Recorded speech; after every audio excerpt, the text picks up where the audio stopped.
The West Ham Massive are pleased to support Iron Supporting Food Banks. They are a group of West Ham fans and friends inspired by the work of other football food banks around the country. They collect food and cash donations for a Newham food bank in Beckton, who supplies sub-distribution centres in the borough 7 days a week and hand out several hundred 3-day emergency food packs every month to families in need. They are also working with other groups to improve conditions for vulnerable adults and children in the Newham community. You can help by making a donation to their Just Giving page. You will find the link to this in the description section of the video details in this stream. Thanks for your support. Come on, you Irons.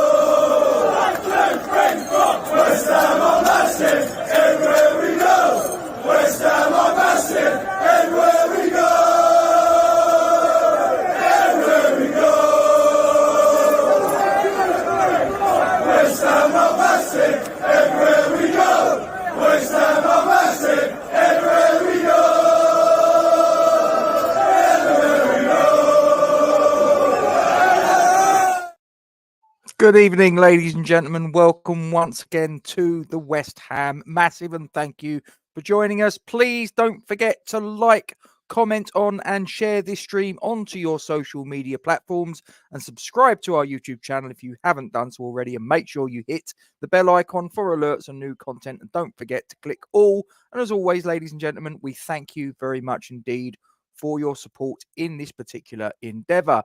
One little piece of housekeeping. I always like to get this out the way just in case it stops any complaints and any nastiness. If adult language offends you, ladies and gentlemen, go and make yourself a cup of tea for the next half an hour, because I can't lie, there might be the odd one that comes out from time to time. I don't mean it, but it is what it is.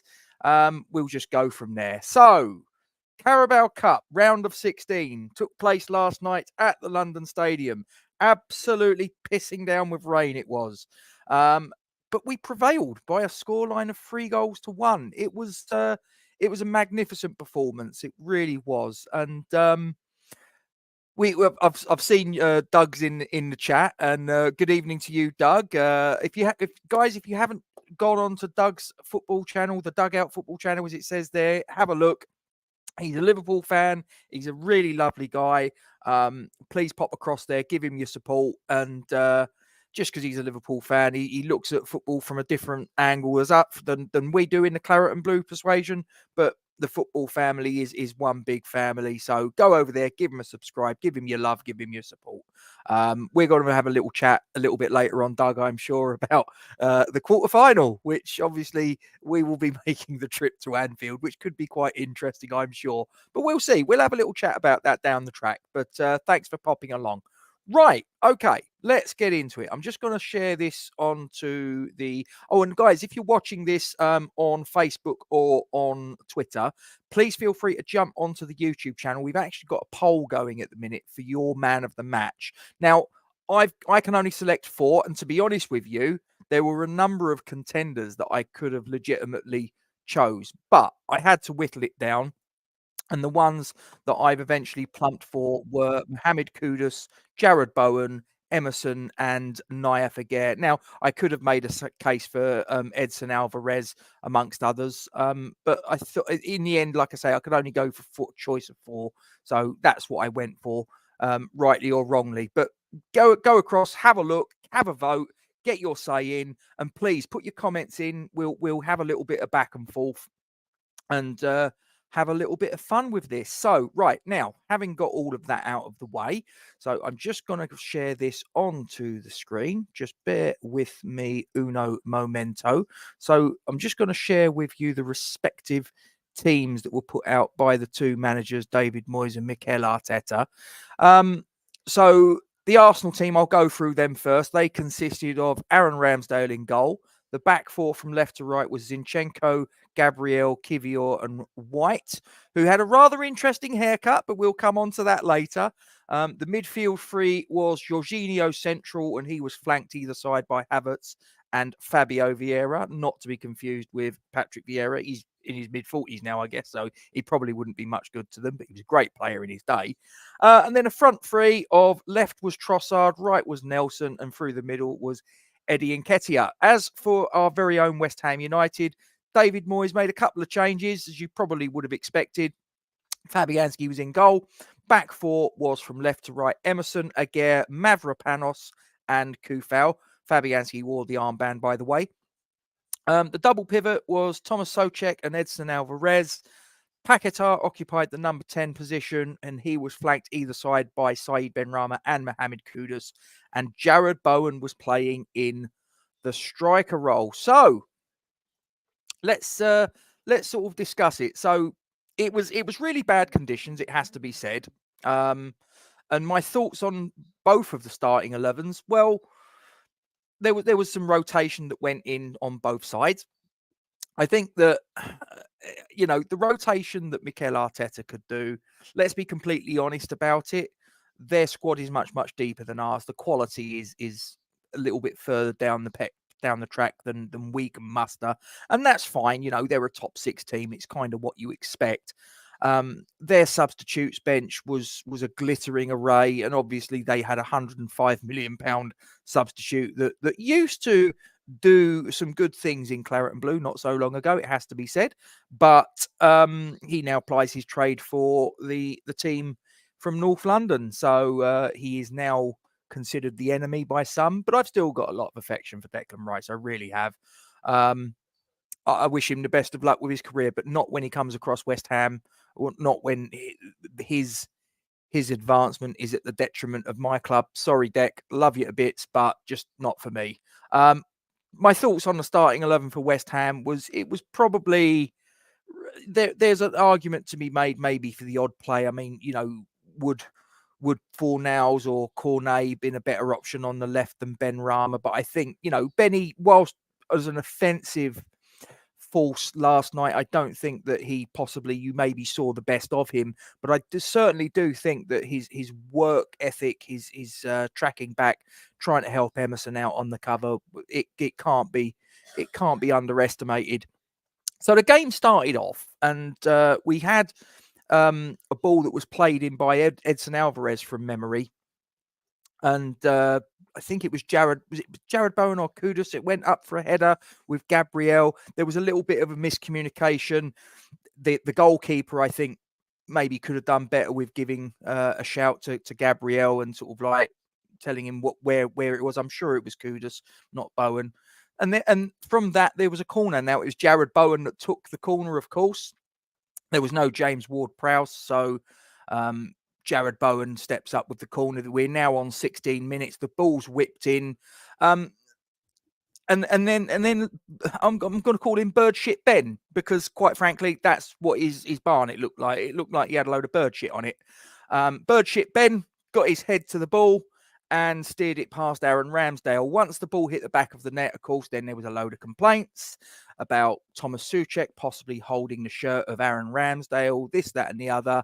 Well, guess what, ladies and gentlemen? There was no VAR involved in this particular competition at this particular stage. So the on-field decision stood. Goal. We were 1-0 up. They were complaining, and it carried on like that. Now, for the remainder of the second half, I think that we were dogged, we were determined, we were hardworking. The interesting thing I found was it was quite funny, because I'm pretty sure from memory we got to half-time 1-0 up, and we hadn't had a shot, let alone a shot on target, which was really bizarre because we were 1-0 up. But that was where we were. But although we hadn't managed to conjure up much in the way of, quality on goal in the final third, I think it's fair to say. Take that away. I actually thought we played really well in terms of the effort, in terms of pressing from the front, in terms of harassing and harrying the opposition into making, having to distribute the ball maybe a little bit quicker than they otherwise would have done. They didn't have the time on the ball that I think that we possibly let the Everton players have a couple of days earlier. It was a much, much better performance for me from that one that happened a couple of days earlier at the same venue. Now, whether it's because it was a cup competition, whether it's because it's under the lights, whether it was because it was a London derby, whether it was Declan coming back to London Stadium, or was it a combination of all these things or none of the above? I've got absolutely no idea. And to be brutally honest with you, I couldn't give a flying fuck because we were 1-0 up and it was looking good. The only thing I was a little bit worried about, though, as I say, you looked at their bench, they brought on in the second half, other than we obviously know Declan Rice came on, they also brought on Bukayo Saka, Martin Odegaard, and Takahiro Tomiyasu. They're all first-team players. So Mikel Arteta, was taking this, seriously in the second half. He knew that he'd have to sort of bring on the big guns to try and turn it around. Now, obviously, it didn't work. We know that, but like he had some great strength in depth to bring on from the bench. We didn't have that. I mean, our subs that we brought on were James Ward-Prowse and Thilo Kehrer, and they came on much later in the game. So typical David Moyes, to be fair. But we find ourselves 1-0 up. And we come out in the second half. Now, I'll be honest with you, I was quite concerned at this point. Obviously, second half recently, we've been known for conceding goals fairly swiftly into the half. And I'm sitting there and I'm like, let's just get the first 10 minutes out of the way. Don't make any silly mistakes. God forbid anything happens as far as, the weather's concerned, anyone slipping, miscontrolling, this, that, and the other. I was just keeping my fingers crossed. 5 minutes in, Nayef Aguirre is careering forwards from the centre-back position. He gets to just past the halfway line and he plays this amazing cross-field ball from left to right.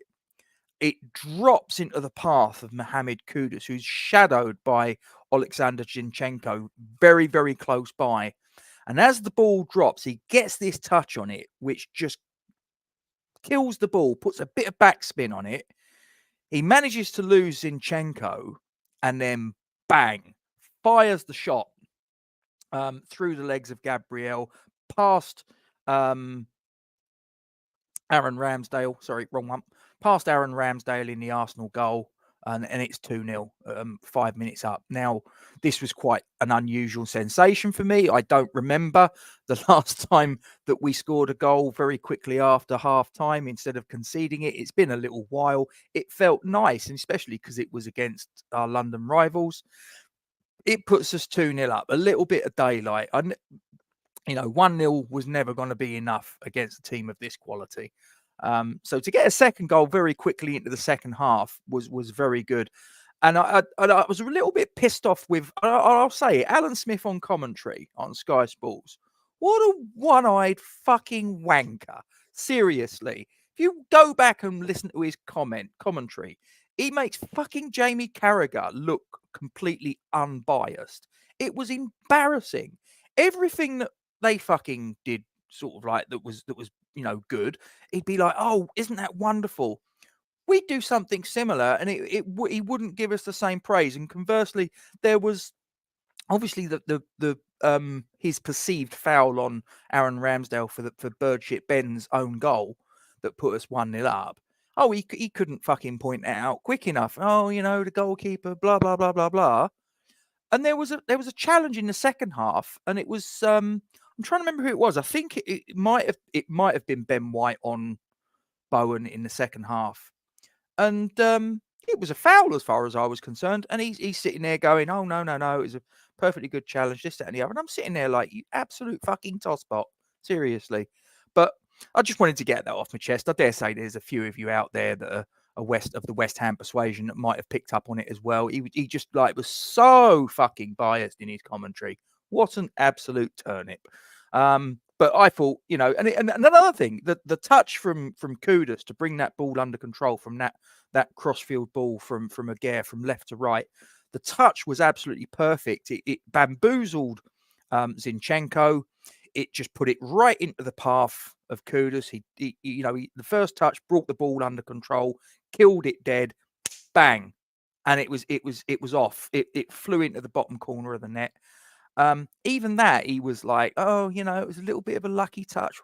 Fuck off. Absolute wanker. 2-0 up. Absolutely happy days. I mean, even at 2-0, though, I got to be honest, I was a little bit concerned. I was a little bit sort of 2-0. If they get a goal to make it 2-1, and they've still got sort of like a good half hour of the game to go, this game's still in the melting pot. You just never know.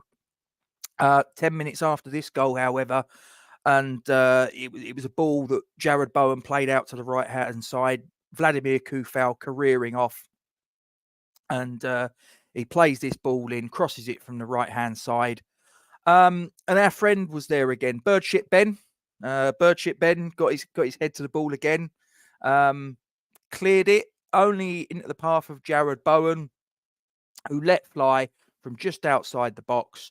I think it got a touch from, I'm not too sure who it was that it got a touch on the way. It just brushed the thigh of, it might have been Kivior, I'm not quite sure. But it took a little bit of a nick as it was going, but it was travelling, it was on target. It was, I think Ramsdale would have been hard pressed to get it, but obviously the deflection, it helped. I can't lie. And 60 minutes gone, we're 3-0 to the good. And for my money, guys, I don't know about you, I think that we were good value for it. Like I say, everybody was working hard. There was endeavour, there was courage that was being shown by all members of our starting 11 and the subs when they were included, but they didn't come on until much later, it has to be said.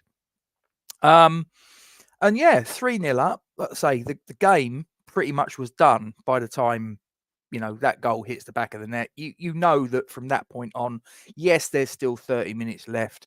They're a quality team, I get that, but you just felt that they had nothing. I didn't really see that was an Arsenal team that at 3-0 down, I don't think they had the characteristics to draw their sort of like sleeves up and really go for it.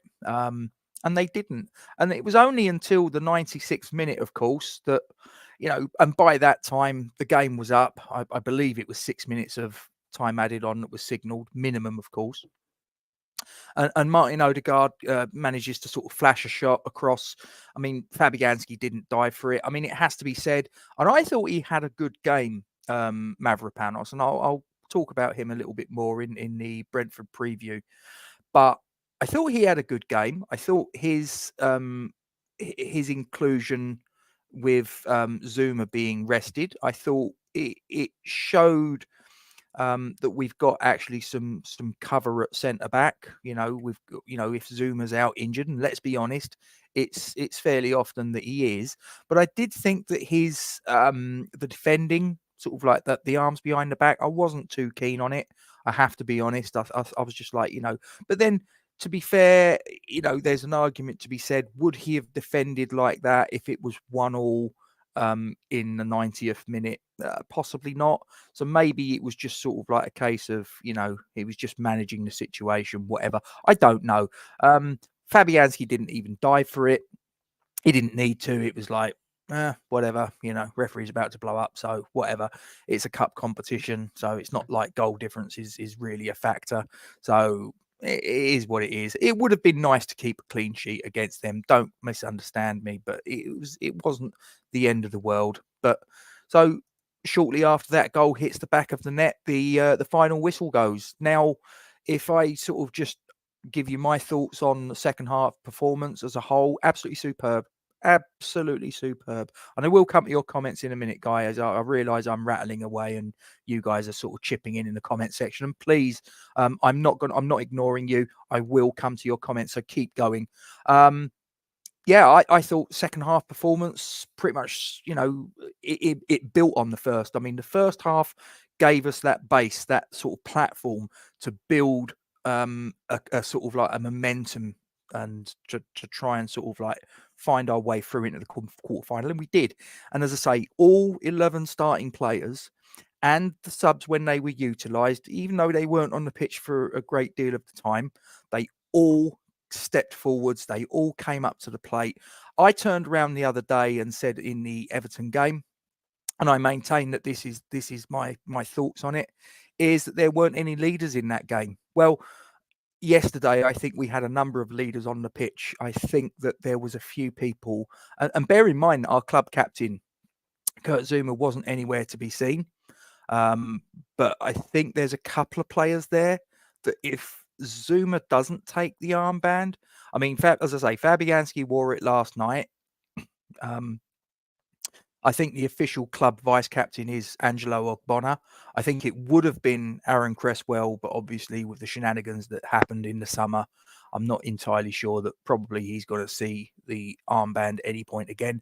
But there's a couple of people I think have possibly have put themselves in the frame that if they need to be considered for a captaincy role, either temporarily or maybe as a permanent thing going forwards, I think they've possibly put themselves into the consideration of David Moyes. I mean, I've certainly, on the basis of yesterday, I thought Mavropanos actually could be someone potentially someone that might be under consideration. Vladimir Kufal, I've always thought that Kufal has the characteristics. He's got that little bit of devilment about him. He's a bit of a hard nut. I think he would be someone I'd like to have as a consideration. You know, if David Moyes was going to be thinking of, okay, Kurt Zuma's out for a period of time, I need to sort of put someone in that's got to have the armband that's a sort of pretty much a guaranteed starter. I think that Kufau is someone that I would probably be giving due consideration to. But as I say, that's just my opinions on it. I dare say you're getting your thoughts in the chat, and as I say, I will come to that in a moment. But as far as I was concerned, and as I say, if you're watching this on Facebook, if you're watching this on Twitter, guys, get yourself across to the YouTube channel. There is a poll that's running for the man of the match. As I say, there are 4 potential candidates that you can vote for. They are Mohamed Kudus, Jared Bowen, Emerson, and Aguirre. I could have put a number of other names in there, but I could only choose 4, and rightly or wrongly, they're the 4 that I went with. So, but who were the star men? Do you know what? As far as we was concerned, it's really, really tough to sort of separate off Jared Bowen and Mohamed Kudus, because I think, to be honest with you, they dovetailed beautifully. I really do think that each one was their performance. They could give a great deal of gratitude to the other because they just worked so well as a combination. And hopefully this maybe has given David Moyes maybe a little bit of confidence, a little bit of food for thought that maybe this is an option for him going forwards, and that maybe we don't have to keep relying on Michail Antonio at 33, going on 34 years of age. We've got another option here. You know, Jared Bowen and Mohamed Kudus could be some sort of viable partnership. Now, whether you played them as a traditional pairing up top, or whether you played them as a striker and a second striker sort of thing, like a Thierry Henry and a Dennis Bergkamp, if you will, I don't know. That's for David Moyes to figure that one out. But I think that has given David Moyes hopefully a little bit of a nudge to say that, you know, these guys are the future. I mean, these guys are in their sort of like their mid-20s, thereabouts. Michail Antonio is quite a bit older than that, so maybe this is a little bit of a look into the future for West Ham United. So hopefully David Moyes was paying attention. So I'm probably going to say I'm going to say Jared Bowen. I'm going to go with Bowen. He obviously played a key role in the opening goal. Obviously, he took the corner. And then obviously got the goal, which pretty much effectively ended the contest. I do think that Kudus, on another day, I possibly could have gone with Kudus, but I think that just about I'm going to go with Jared Bowen as my personal man of the match. But as I say, guys, you've got your man of the match contest that is there on YouTube, so please have a look at that and put your votes in before I knock it on the head.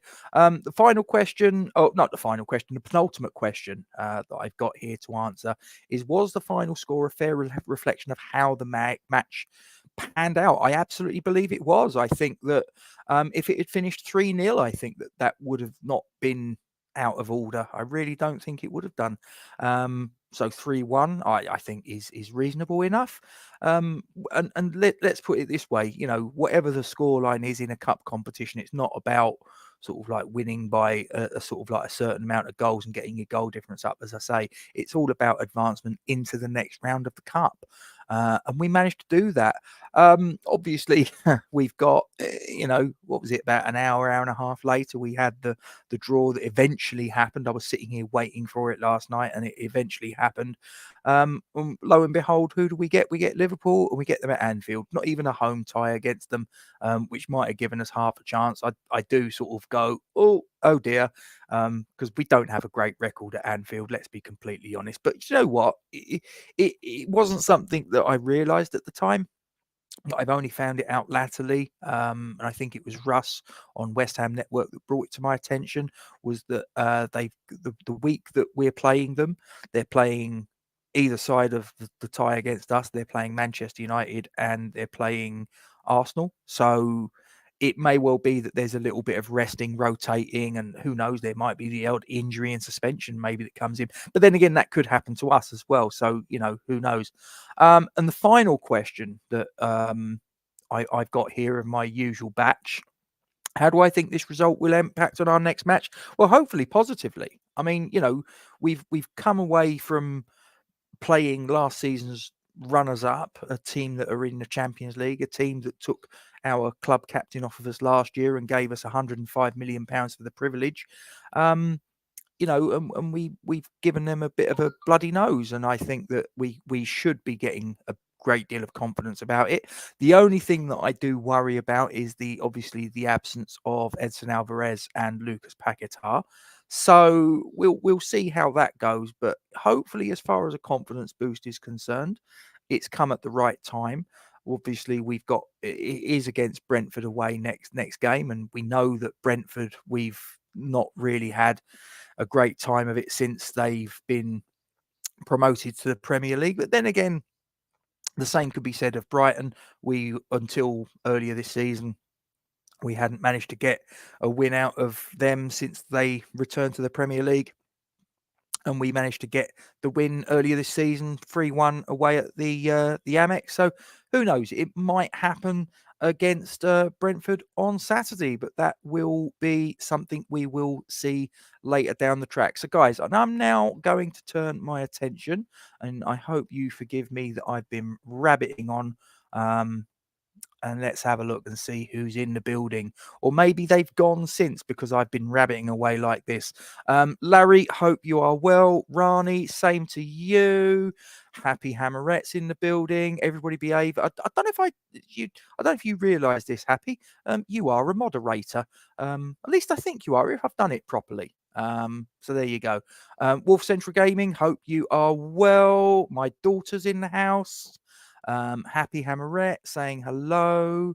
Oh dear, they're having a little bit of back and forth. There's a bit of stalking going on, it appears. I was going to say the same thing to you two.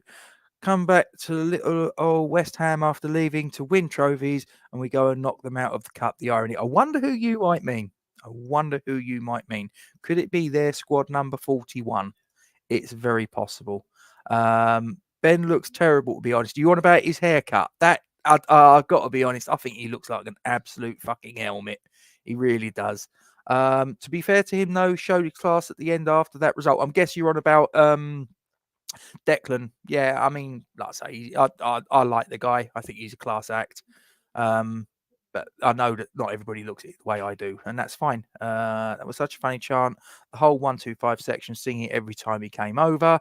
I've not looked at any stats as yet. How did we fare? Well, if you were paying attention, they were on the screen a little bit earlier. Sharky, hope you're well, mate. Great win, was brilliant beating the Gooners. It absolutely was. 28% possession, and as I've always said, possession in and of itself, it's a bit of a bogus, erroneous stat. It's not how much possession you've got, it's what you do with it. I mean, look at the stats that we had against Everton: 64% possession, 2 shots on goal. So it really isn't about possession. After getting knocked out, to walk around, clap the fans, was decent and respectful. Yep, absolutely. As I say, he is a class act. It's at the bottom of the screen. Might need glasses. Don't worry about it, mate. Happens to us all. My mother always told me that I'd go blind. Happy Hammerette, 28%. Don't need more than that to win clearly. Brighton and Chelsea, we had less than 25. Exactly that. I can't see the graphics, to be honest, only on a phone. Oh, I'm sorry to hear that, Happy. Oh, well.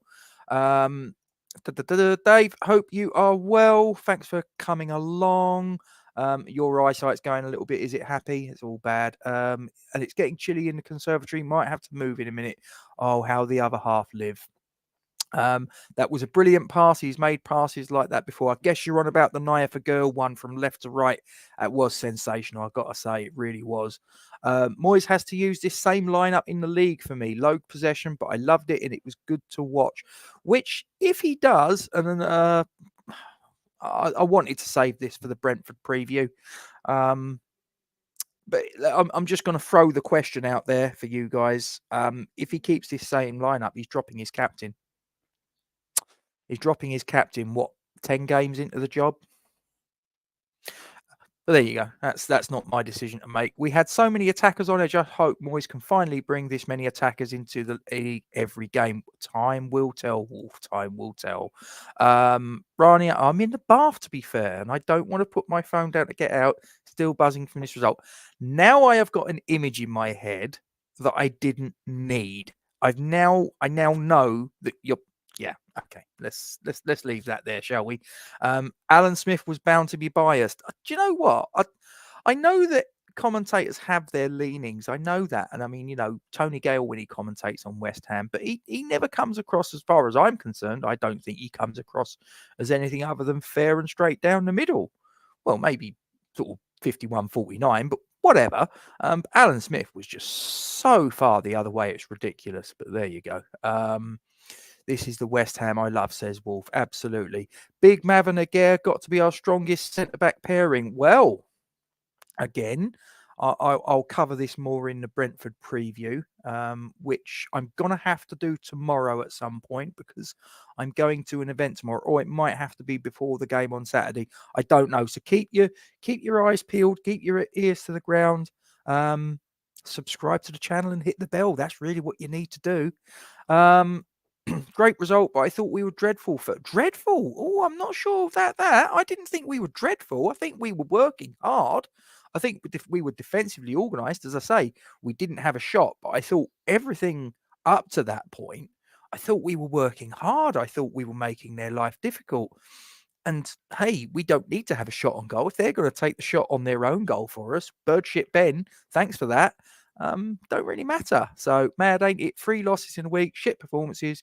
Players didn't like they wanted to be there. Then suddenly that match last night, and we're on cloud 9 again. Yeah, absolutely. Was really impressed with Mav last night. Olympiacos, not so much, but he was really good last night. Absolutely. Kudus will be the next player to get us a hat trick. Fingers crossed. I do love my West Ham family. Gatesy, Lawrence, Rani, and a nude happy hammer in the bath. Wolf. Control yourself. Deep breaths. Budgie, thanks for coming along, mate. Hope you are all fine and well. I bet she's got her little rubber duck. Plenty of bubble bath. I reckon she's a bubble bath kind of girl. I am worried about Zuma's health. Yeah, I mean, he walks like he runs like he's got a permanent limp. So whatever. It's actually pretty cold, but fuck it. West Ham chat is worth it. Well, I'm glad to hear that you think so. I'm happy. And I'm glad you've made an appearance. I think Kudus could become my most favourite player soon. Him or Bowen. Wolf in the bath. Larry could be 2 game in a month centre back soon. Well, wait and see. Gatesy thinks this is a podcast, not a live chat. It is whatever it is, mate. Listen, it don't bother me. I'm just sort of rabbiting on, and like I say, I'm letting you guys sort of put your bits and pieces. I forgot Gatesy was still here. Oh well, I'll go then. Never mind, Wolf. No, it's fine. I don't take it personally. As I say, I just sit here chatting away. You guys listen to me. You put what you put. If Gacy doesn't read this comment within 4 minutes, he owes me a pint. Oh, bollocks. That was... Oh, well, yeah, I owe you a pint then, don't I? Never mind. Just realised his subs have actually gone up a bit. I'm sure he was at 160 or something a couple of days ago. Yes, there was a nice little thing that happened last night. I got to say, little bit of a shock to me, but there you go. Yes, exactly that, Larry. Exactly that. Suppose I might as well like the video. It's waffling on. Sorry, Rani. I'm very sorry. I did say I'd come back to your comments, though. I did say I'd sort of like get into a sort of rhythm, and then I'd just sort of whatever. Yes. No, Pint is not in jeopardy. No, she's got it. I'll sort her out, Pint. Don't worry. Kufau is not captaincy material in my opinion, but he is one of the outstanding players at the club, in the club at the minute. Well, I think for you to be considered the captain, I think the first thing you have to be pretty much guaranteed to start, and I'm pretty sure he ticks that box.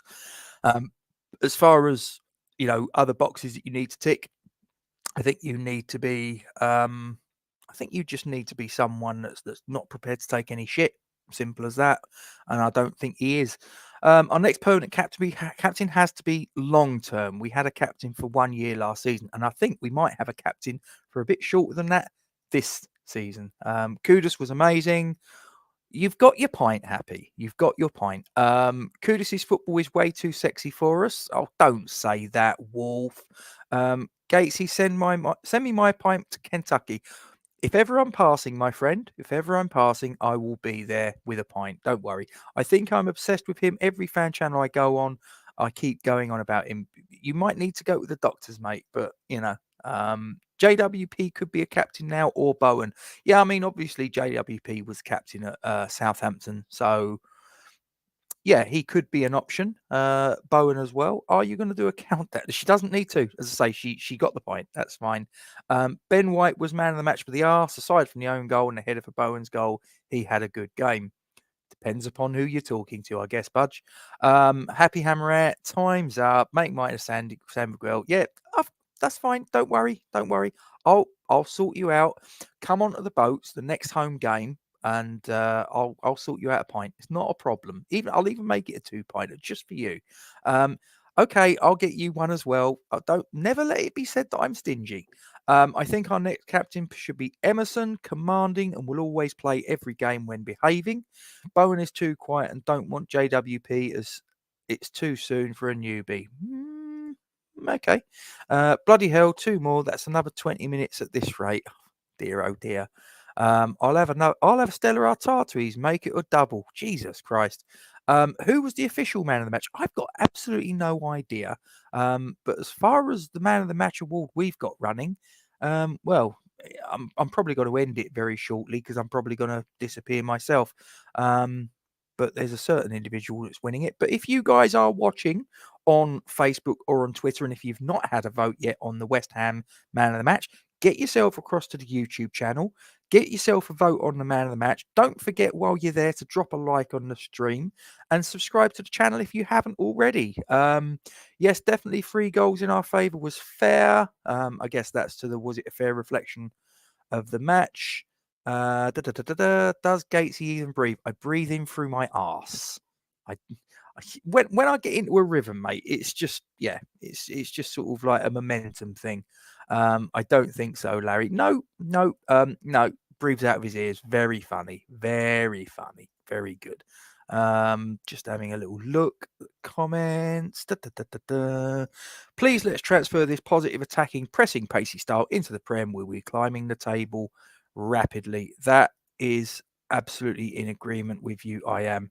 We are not getting the credit we're due for last night's performance, not from any mainstream media, because we put out a top 6 team. And in actual fact, when I did the stream yesterday of the draw, I went onto the Sky Sports YouTube channel that they were having it on, and there it was. There was a picture.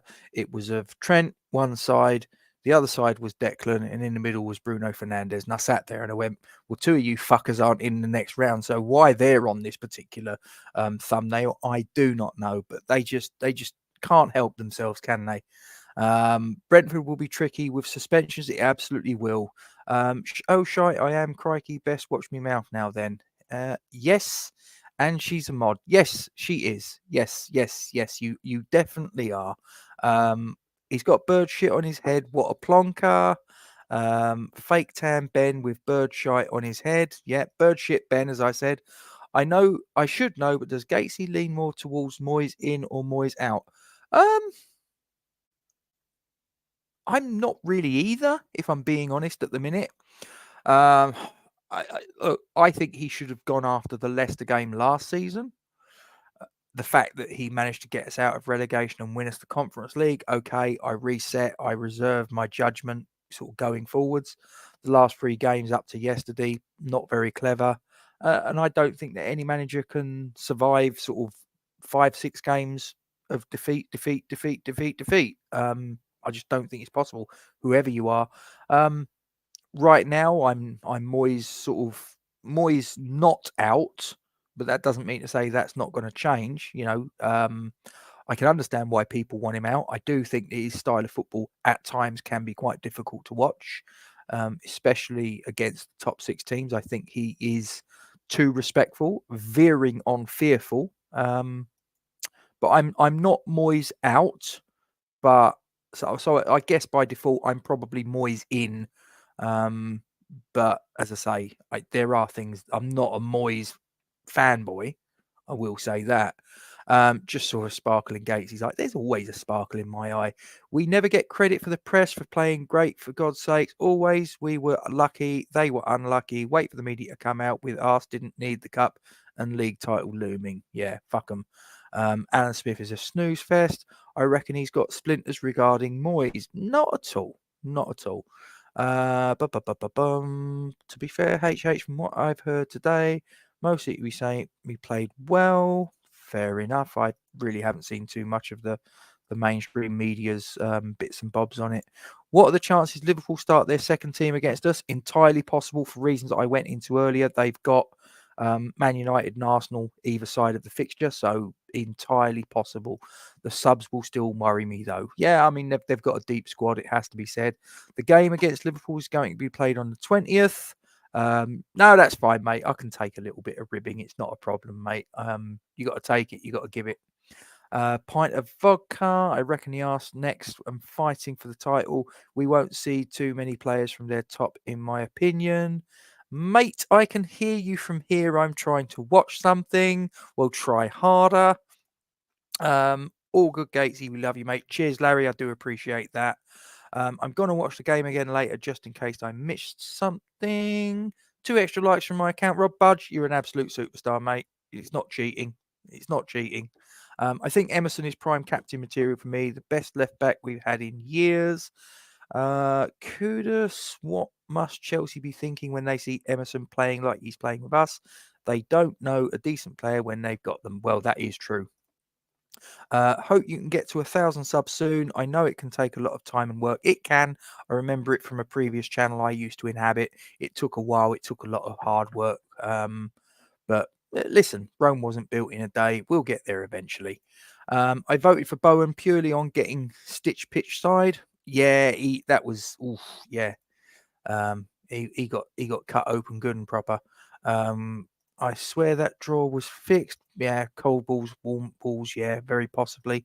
Anyone seen AFTV last night? I never watch it. I see clips of it every now and again when you get one of their people going absolutely batshit crazy. I don't know whether they did last night. Very possible. Well worth a watch if you're feeling a bit miserable. Yeah, don't encourage her, Happy. Don't encourage her. I watched the game. HH was talking about Rob's poll. Not cheating at all. I'm watching on both devices. Dad, I'll get Winnie to attack you. That's not very friendly. Absolutely terrible. Hey, Granny, what do you mean you told me?